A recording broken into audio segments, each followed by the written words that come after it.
Right, so whenever you want. So, Africa represents an enormous potential market, and since HBS has been founded, it's been quiet in Africa and has worked mainly in Africa. How do you plan to adjust your strategy to kind of fight and cement your position in an increasingly competitive environment? So, I'd like to correct a little bit the question, because this is not supposed to be done. So we have been created in Africa, but we are mainly today doing business outside of Africa. So 1/3 of our revenue is coming from Africa, and 1/3 from Middle East Asia, and 1/3 from Europe. It is an extremely competing environment, and I think our fight goes, or our weapons are the innovation we are putting in our company. This innovation is first on the product, the way the product works, the speed of the software, the security of the software, the user interface of the software. It's like a car that you need to feel better when you use this software. It's like when you buy a car, you want to feel better in the car. The second one is the way we deliver the software. And we have seen that there is a trend into a new delivery model, that is the software as a service, where HBS is proposing the services of its product on a service mode and not on a one-shot license and services. And the third one is the prices, or the business model. I would like to say the business model, where we may not charge our customers the way we did. We may invest with them and make sure that we get a higher revenue when the business is better. So you mentioned innovation as well as giving out services, and you say that you're in Africa, the Middle East, and Asia, and across 19 countries in the world. So this means that you need a huge team of engineers and a great deal of innovation. And how does HBS achieve that? So we have a great team, and this team needs to be motivated. And for that, we have multiple tools. First of all, they are today motivated by the fact of being part of the decisions. Make sure that no decision is really imposed on the team, because we need the team to be as comfortable as possible, because we are a software company, a service company, and the only asset we have is the brain of our engineers. So we need these brains to work very, very smoothly, and make sure that there is no bugs in the process. How we are able to cope with the different diversities of customers, as you said, 90 countries, different regulations, etc. So we have a very, very effective version management process that enables us to all work on the same version of the software, even though we have multiple delivery modes. Why do you think Africa is such a successful market for fintech? It is successful because it is empty, so everything is to be done. It's very easy to say that you are successful in Africa because there is no competition, and the way to do business, everything is to be invented.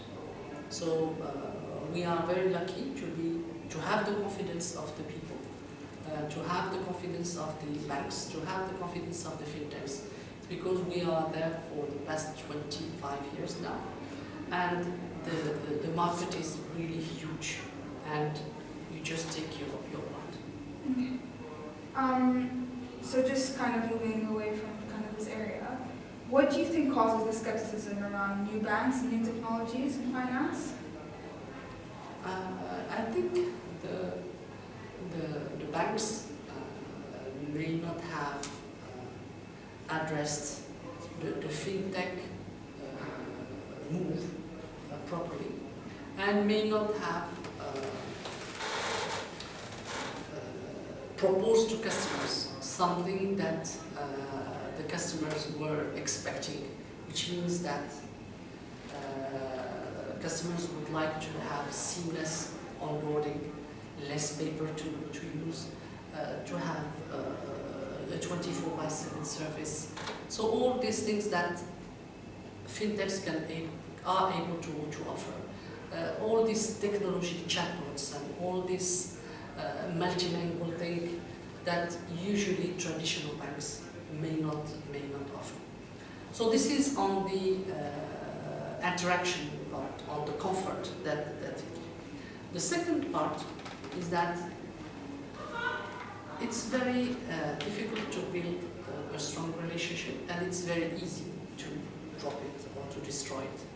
And usually when you have a problem with your bank, it impacts you so much because it impacts your life. Then the impact of it will make you talk about it much more than if you were happy with your bank. If you are happy with your bank, you may not talk about it. If you are unhappy with your bank, you are going to talk about it so much. So the impact of unsatisfaction is much higher when it comes to banking. Okay. So it seems that there's a few challenges when it comes to fintech and the transparency of it. In your talk, you mentioned that only 30% of Moroccans are banked. So how do you provide a service for those who you can't reach and access this capital? And it seems to be quite a big challenge. So this is the result of unadapted banking offer. It's not that the people cannot be banked, it's that the banks do not have the right products for this population.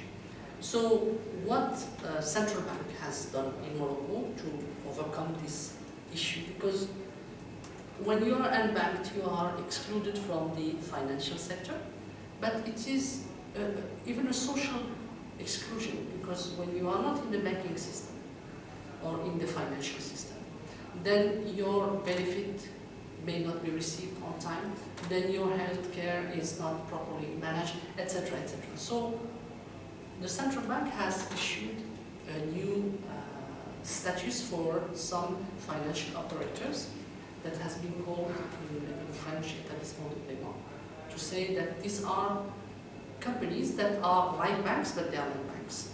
And they can open accounts up to a certain balance, and those companies cannot hold their money, the deposit of the citizens in their accounts. It has to go to commercial bank accounts, but under the name of these payment service providers. These payment service providers will be able to open accounts in a much easier way. So you can open an account with just a copy of your ID that you could scan on your mobile. So things are getting easier for this population, and the contracts can be signed by this payment service provider or by its agent. That could be a corner shop, for example. And final question. So it seems that there's a lot of innovation in this area, which kind of brings in the new banks at the forefront of it. This is quite pessimistic, but do you think traditional banks will die out? No, I think the traditional bank will not die, because the fintechs are only the distributors of financial services. So the banks, the traditional banks, will be the warehouse of the financial services, and the fintechs will be the corner shops of the financial services. And there will be some financial services that may need banking expertise that fintechs do not have. And therefore, corporate banking, for example, can only be at the banking. We are talking about the retail sector of banking. Thank you. You're welcome. Great.